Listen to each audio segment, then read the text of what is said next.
कर लेते हैं हम लोग। Good afternoon. फिंकलस्टीन करा था। फिंकलस्टीन में हेलोजन एक्सचेंज की बात की गई थी। आयोडाइड बनाने के लिए एक्सक्लूसिव मेथड था। आयोडाइड बनाना होता है तब हम इसको यूज़ करते हैं। रिएक्टेंट क्या होते हैं आपके? रिएक्टेंट इसमें होते हैं आपके RX के ऊपर रिएक्शन कराते हैं NaI का, और ये RX कौन सा होगा? फ्लोरीन या ब्रोमीन वाला अगर हमारे पास है तो उससे आयोडीन वाला हम बना सकते हैं। इसको बनाने के लिए ये मेथड यूज़ हुआ था। सोडियम आयोडाइड यूज़ करेंगे, एसीटोन सॉल्वेंट की तरह यूज़ किया जाएगा इसमें, और NaX का PPT बन जाएगा और R के साथ I अटैच हो जाएगा, एल्किल आयोडाइड फॉर्मेशन होगा। ठीक है। अब नेक्स्ट मेथड हम लोग करने वाले हैं इसमें, दैट इज हेलोजन एक्सचेंज में फ्लोराइड बनाना है हमें। एक तो हमने बना लिया आयोडाइड के लिए एक्सक्लूसिव मेथड देख लिया, अब हम लोग एक एक्सक्लूसिव मेथड देख रहे हैं फॉर फ्लोराइड। वॉइस वगैरह क्लियर है? कोई दिक्कत तो नहीं है?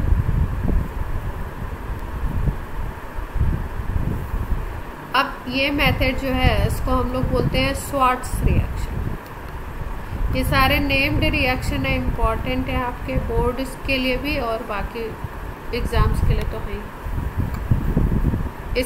ये वाला जो मेथड है इससे हम लोग फ्लोराइड बनाते हैं।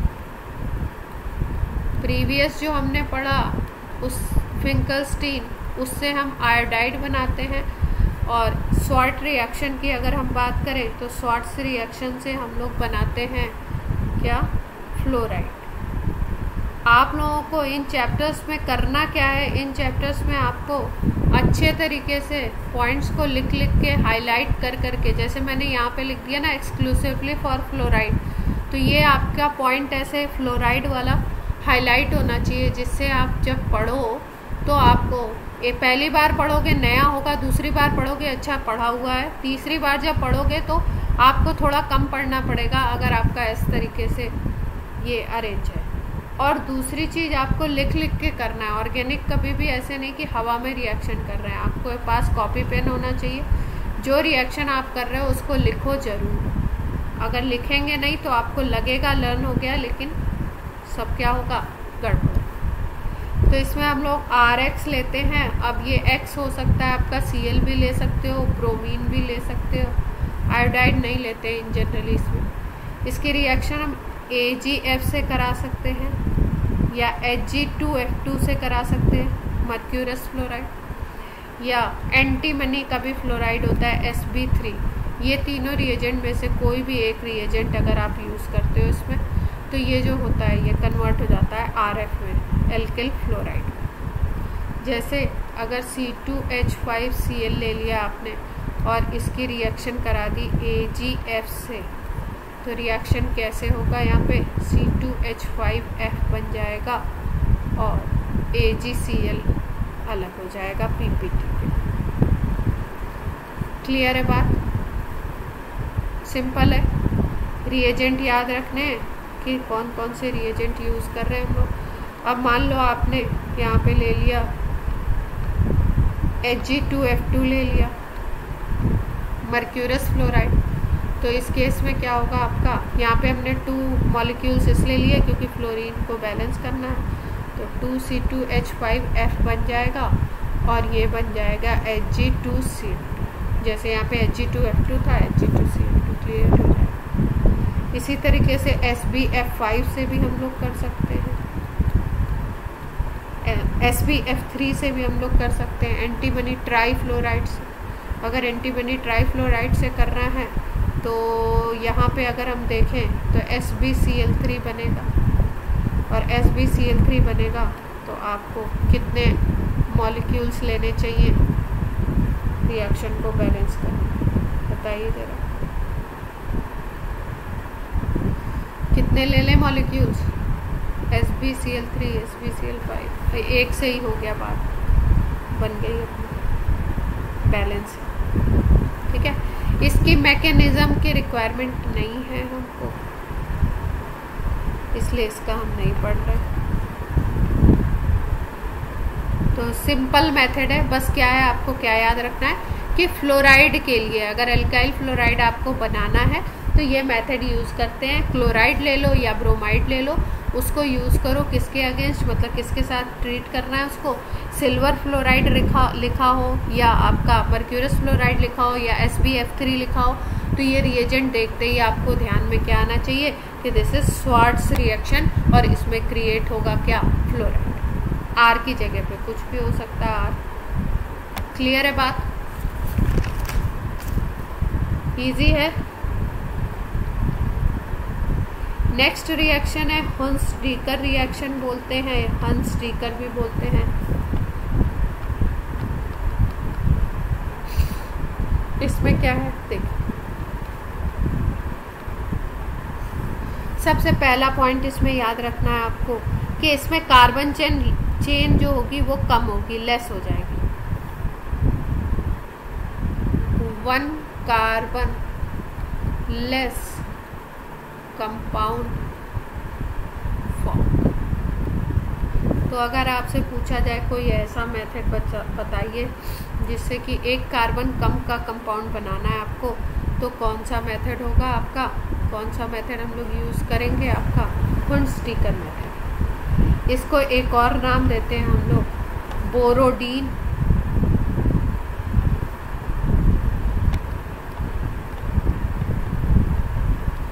हंस-डीकर रिएक्शन। होती क्या है देखिए, अगर हम बात करें तो ये वाली आपकी एक्सक्लूसिव होगी ब्रोमाइड की,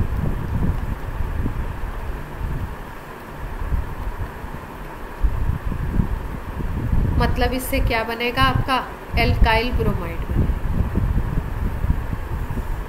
लेना क्या है, लेना है हमको सिल्वर सॉल्ट। रिएक्टेंट में क्या लेना है,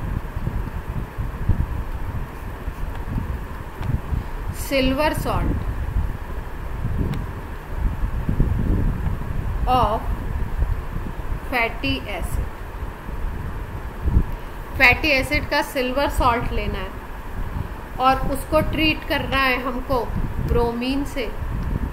सॉल्वेंट के फॉर्म में हम लेंगे CCl4, तब ये रिएक्शन होता है और रिएक्शन में प्रोडक्ट में क्या बनेगा, RBr। मोटी मोटी बात समझ में आई। ये मान लो आपका कोई फैटी एसिड है RCOH, तो रिएक्टेंट में हमें इसका सिल्वर सॉल्ट लेना है। सिल्वर सॉल्ट का मतलब H को हटा दो और सिल्वर लगा दो, ये हो गया silver salt of fatty acid. ये हमारा रिएक्टेंट है RCOOH। इसको ट्रीट करेंगे Br2 से, CCl4 सॉल्वेंट मीडियम लेंगे। होगा क्या, ये जो COO है ये CO2 के फॉर्म में निकल जाएगा। एक Br इसके साथ कनेक्ट होगा, RBr बना देगा, और एक Br सिल्वर के साथ कनेक्ट होगा, AgBr। क्लियर है बात, कैसे हुआ रिएक्शन। सिल्वर सॉल्ट लिया फैटी एसिड का, तो Br2 से रिएक्शन CCl4 सॉल्वेंट के प्रेजेंस में कराएंगे, मीडियम की प्रेजेंस में, तो होगा क्या कि आपका जो COO पार्ट है वो CO2 बन गया, AgBr बन गया और RBr बन गया। अगर हम देखें सपोज यहाँ पे हम ऐसे ले लेते हैं,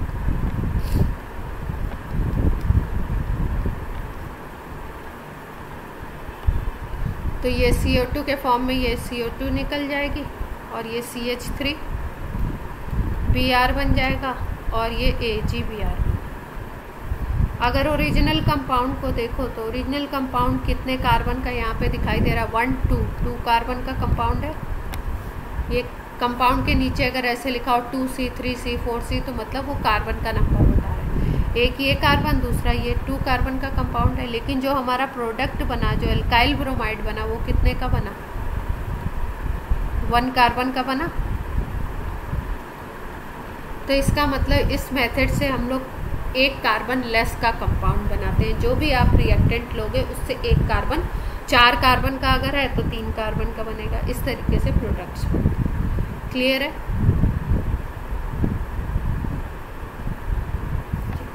अब इसका मैकेनिज्म अगर हम बात करें कि भाई इसकी मैकेनिज्म क्या होती है, तो इसकी मैकेनिज्म, कोई भी मैकेनिज्म हम पढ़ रहे हैं, सबसे पहला पॉइंट हमें पता होना चाहिए कि वो हो किससे रही है, क्या मतलब सब्स्टिट्यूशन है, अगर सब्स्टिट्यूशन है तो किस तरीके का, अगर फ्री रेडिकल है तो किस तरीके से।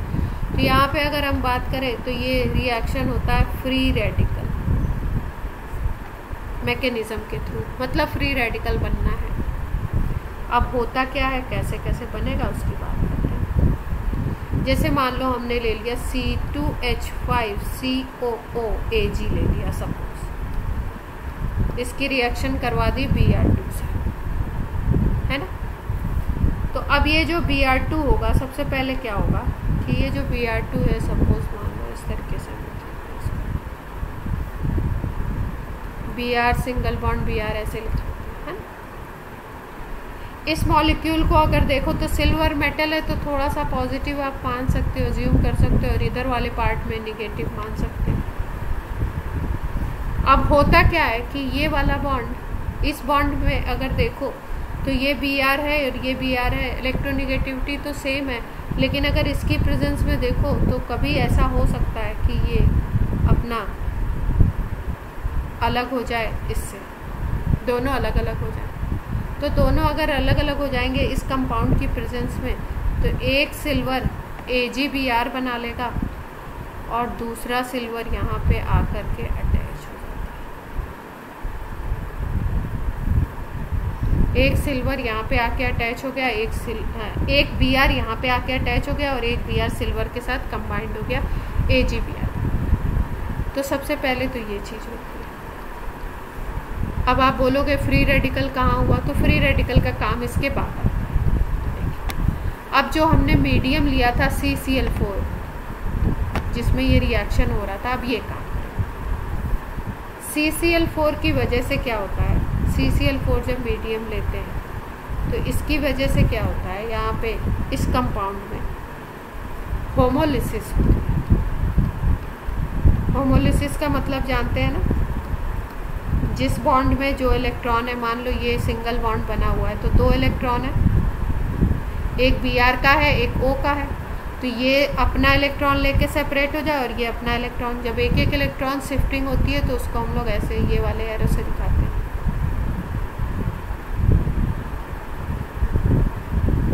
कहीं पे भी देखिए बुक में जब फ्री रेडिकल दिखाते हैं तो ऐसे एक एक इलेक्ट्रॉन अपना अपना लेके शिफ्ट हो गए। अगर अपना अपना लेते हैं, किसी और का नहीं लेते हैं या अपना नहीं देते हैं, तब बनते हैं फ्री रेडिकल। तो ये क्रिएट हो जाएगा free radical, C2H5COO free radical और Br फ्री रेडिकल, ये दोनों बन गए। अब होता क्या है कि C2H5COO को देखो और आपका ये Br फ्री रेडिकल आ गया। ये दोनों सेपरेट किए हुए, एक तो CCl4 मीडियम लिया, दूसरा रीज़न यहाँ पे क्या था, होमोलिसिस का, कि भाई ये सेपरेट क्यों हुई होमोलिसिस। ऑक्सीजन को अगर देखो तो ऑक्सीजन ने एक इधर बॉन्ड बनाया, एक इधर बॉन्ड बनाया, लेकिन 2 लोन पेयर तो होंगे ना इसके पास, 6 होते हैं इसके लास्ट में। और ये जो ब्रोमीन है, ब्रोमीन ने तो एक ही बॉन्ड बनाया, तो इसके पास एक बॉन्ड इलेक्ट्रॉन यूज हुआ और 3 लोन पेयर होंगे। तो ये जो कंपाउंड बना हुआ है C2H5COO Br, इसमें इसके और इसके लोन पेयर के बीच में होता है रिपल्शन।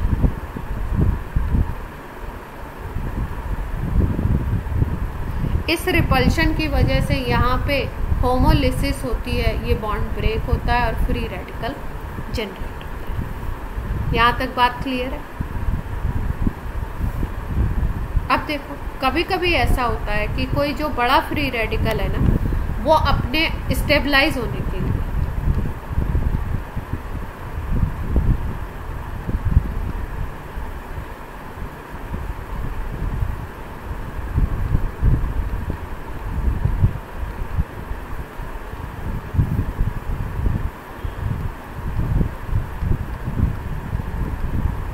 वो स्टेबलाइज होने के लिए अपने अंदर से एक न्यूट्रल मॉलिक्यूल निकाल देता है।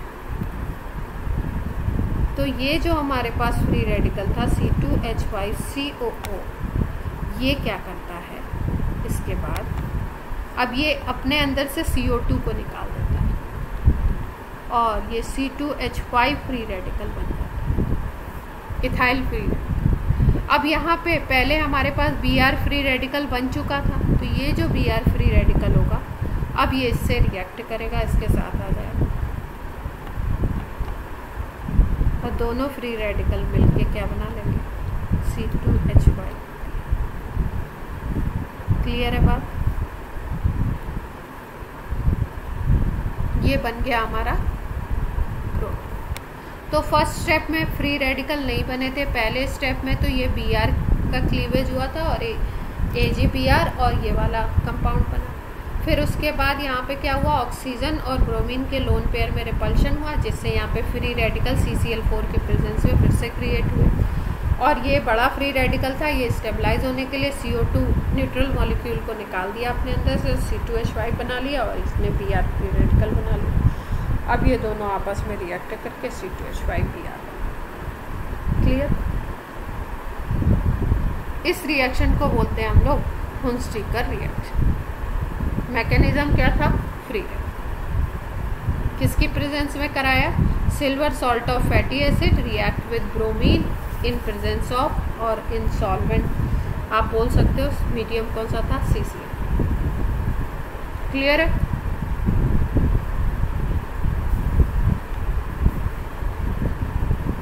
अब देखो इसी से मिलता जुलता एक रिएक्शन है, इसलिए बता देते हैं। यहाँ पे वैसे एल्काइल ब्रोमाइड का नहीं है। अगर सिल्वर सॉल्ट आप लेते हो फैटी एसिड का, इसकी आयोडीन से रिएक्शन करवा दो तो ये बनाता RCOR एस्टर CO2 और AgI अलग। ठीक है, उसी तरीके का कुछ रिएक्शन है, वहाँ पे Br2 रिएक्ट करवाया था, यहाँ पे हम लोग रिएक्ट करवा रहे हैं किससे, I2 से, लेकिन यहाँ पे सिल्वर आयोडाइड बनता है और एस्टर फॉर्मेशन होता है। इसको बोलते हैं हम लोग बेनबॉम सिमोनी रिएक्शन, सिमोनिनी। ये इससे मतलब नहीं है इसका हुन-स्टीकर से, ये इम्पॉर्टेंट रिएक्शन है जो अभी लास्ट में बताई मैंने ना, फिंकलस्टीन, श्वार्ट्ज, हुन-स्टीकर।